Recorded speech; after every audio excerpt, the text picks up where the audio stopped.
39 देखो ये भी उसी तरह का है,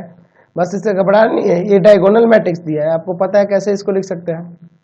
A00B0000C, तो इससे घबराना नहीं है और इसको भी आप लिख सकते हो इस तरह से, ठीक है। तो आपको कोई दिक्कत नहीं है, इसको हम लोग आसानी से प्रूव कर लेते हैं। यहाँ मान लेंगे, माना Pn एक स्टेटमेंट इस तरह से है जहाँ a का पावर n इक्वल टू क्या है, आपका एक मैट्रिक्स है, a का पावर n 0 0 0, b का पावर n 0 0 0,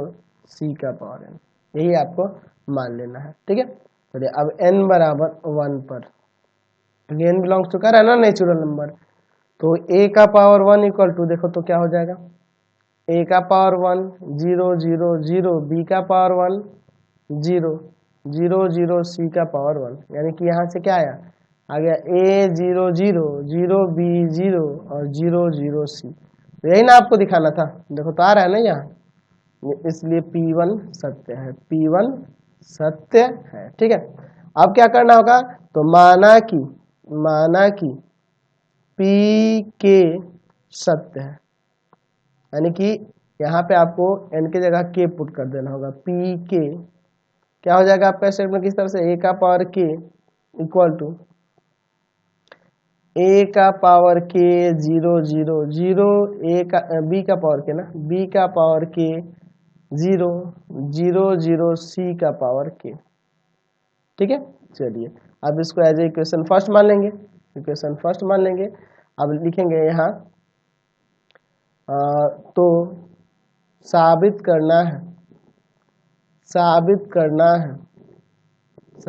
करना है कि PK+1 सत्य है, PK+1 सत्य है, तो PK+1 क्या हो जाएगा, a का पावर k+1 इक्वल टू क्या होगा, यहाँ पे a का पावर k+1, जहाँ जहाँ k है वहाँ k+1 कर दो, b का पावर k+1 0,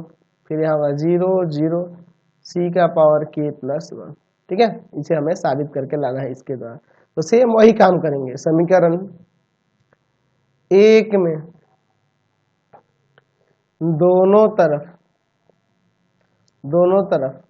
a से गुणा करने पर चलिए a से गुणा करते हैं, ठीक है, यानी कि हो जाएगा a का पावर k इंटू a बराबर में a का पावर k 0 0 0, b का पावर k 0